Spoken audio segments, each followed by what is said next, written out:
I think that at the end of the day, I think that the catalyst for this whole conversation was, can we see a good reason in Scripture why God just didn't say, don't do it, don't own slaves?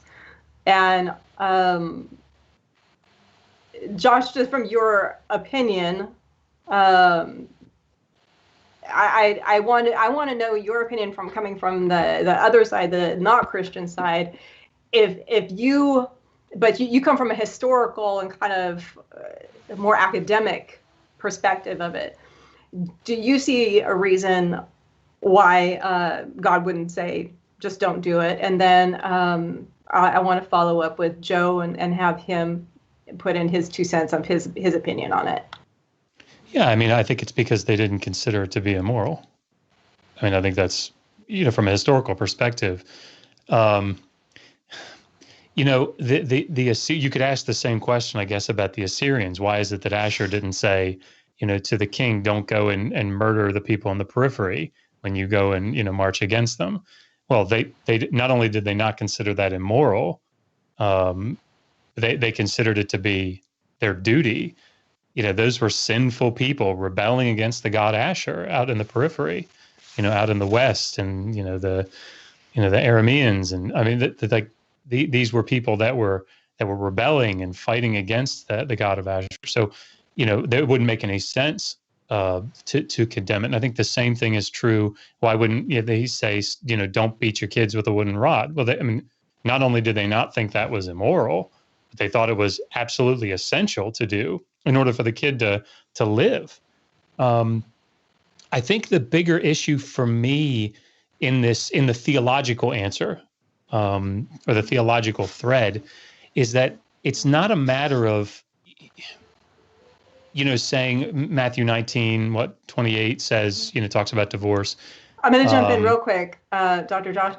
If anybody knows who's playing the piano in the background, because what you're saying is important, so if someone can give a shout out to bring down the piano. I have my mic muted, so I know it's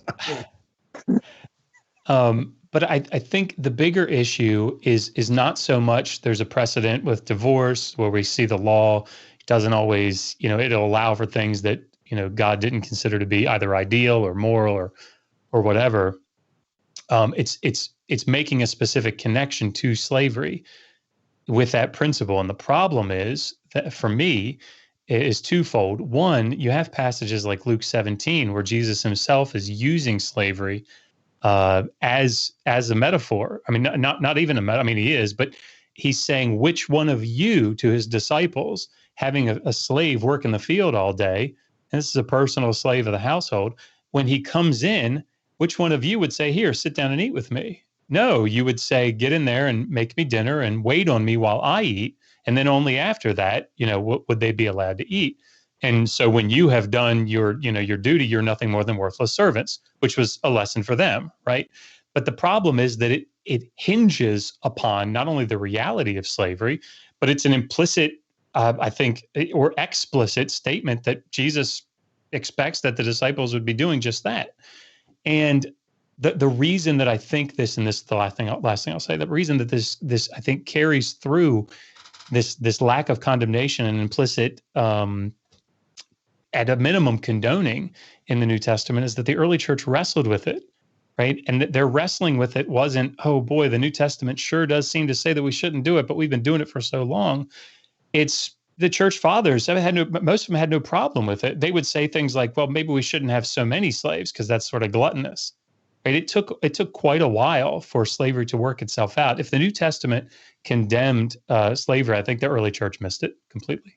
Isn't this would be something along the lines of how we learn morals? I think a lot of this is kind of skirting the actual topic of the efficacy of God not stating explicitly, moral slavery is bad, right? So I did want to bring it back a little bit for a second on something that Joe had said way early on. I know we've gone way past that, but I'm not on the level to discuss the Bible like you guys are, so I have to bring it back a little bit. Because he had something about saying something along the lines of, we don't have laws unless there's a reason for them, as if after there's been a commission of a crime or something that they find to be egregious on the theological type of position. But I don't think that's the case. I think we have laws that we try to prevent things, right? We're not trying to be reactive. We're trying to be proactive, I think, a lot of cases of laws. Now, but that doesn't mean that morality-wise, we're proactive. I think a lot of it is reactive. We realize in society that something is detrimental, it's harmful to society, and we say, look, don't do this, right? Whether there's laws against it or not, we as moral agents go, hey, this is a bad idea. This is not beneficial to us as humans, as a societal collective. And back then, they don't seem to have learned this yet, right? They didn't seem to learn that slavery is bad. And I don't want to differentiate between chattel slavery and indentured servitude or whatever. To me, it's really a non-factor. As somebody who says, look, slavery as property is bad. As Dr. Joss has pointed out, if you can bequeath somebody to somebody, they're treated as property. That's it. I mean, if you can have ownership of somebody where you can bequeath them, that is treated as somebody who's not fully human. That is a subhuman characteristic of somebody who's treated as property. So that I find to be ethically disturbing. That was when I had said, why did not God say this is ethically wrong? And I think it was because people didn't understand back then that this was a wrong thing. This was normative back then. This is what, hey, yeah, let's beat our kids. Nowadays, that would be considered obviously criminal, right? Because we've learned over a period of time, this is something that we should not do. Yeah, it sounds like Steve, you and Josh are on the same page that as far as culturally when it was written, that the reason, again, kind of devoid of an actual supernatural being, giving these, it's like the culture that wrote it, that it was not immoral to own slaves, so therefore it would be reflected in the writing. Now, Joe, I want to get your perspective on the question of do you see a good reason in Scripture why God didn't just straight up say don't own slaves? But before you start to unpack that, and then we got a couple questions to get to, I just want to thank Sean Carroll in the chat, because Sean says this is interesting and the level of civil discourse is refreshing.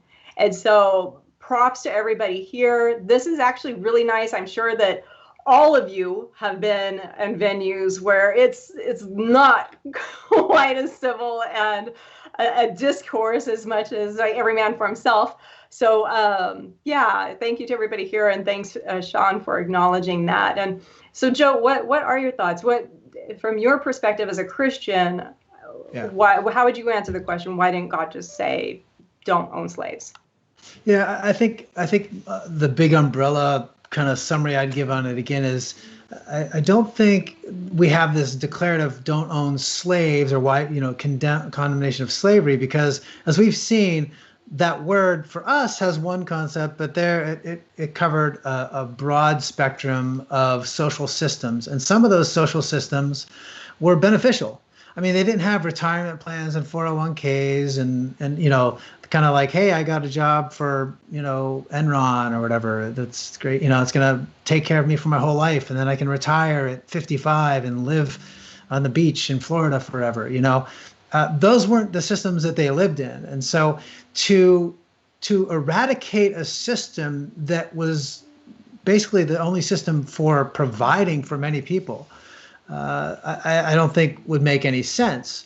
But I do think that there is clear moral direction of what was wrong. And I think the big picture was, look, just like in Israel, the land belonged ultimately to God. And that's why it returned to the people that God, through his covenant, had given to those tribes, because the ownership was ultimately God's.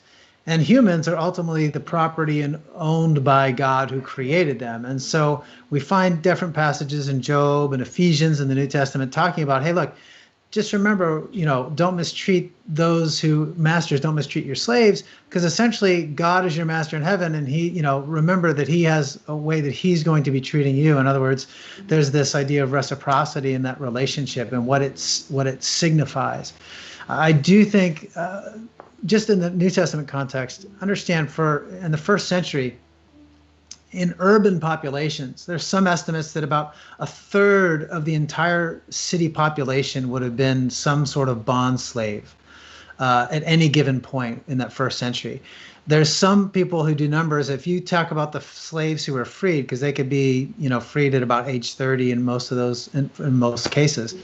if they calculate that, they say, during the time the New Testament is written, about 85 to 90% of everybody living in the urban populations, especially the Italian peninsula, were probably current or former slaves. So you're talking only 10% of the people had never been or wasn't at that time a slave. So how do you say slavery is wrong when the entire system of the world does that? And so I think there's a way you do it with recognizing that, one, the church, especially in the New Testament, is not about transforming secular governments to meet a certain system. It's saying, how do we live within those systems in any time, in any age, in any culture? And you do that by laying down transcultural, transpolitical, moral truths that carry over in capitalism. I mean, the Bible doesn't condemn capitalism, but according to many of my young Christian friends, capitalism is the modern slave system. If I can, LeBron James says NFL contracts are a modern form of slavery. You can see people that say it's slavery, the college system of, how athletes are kept and used and stuff. So we use that to mean so many things. But I can tell you what's morally right and wrong, regardless of the label, based on those principles that guide us through that process. And I guess that's partly what I was trying to get across today. I think there's some undergirding principles to protect human sacredness that all are, again, that B'Tselem Elohim, made in the image of God, that I think we can find in those passages that sort of help us understand those difficult passages, which Dr. Josh is right. We have to wrestle with. And I'm not saying to gloss over. I'm just trying to give within my faithful couple minute summary of how the framework I would use for dealing with that, I think, is there. And it's not, I may not do it the way we want it, but I think the idea of the oppressive, dehumanizing systems are condemned in Scripture, even if the label we want to see condemned isn't condemned in the way we want to see it condemned.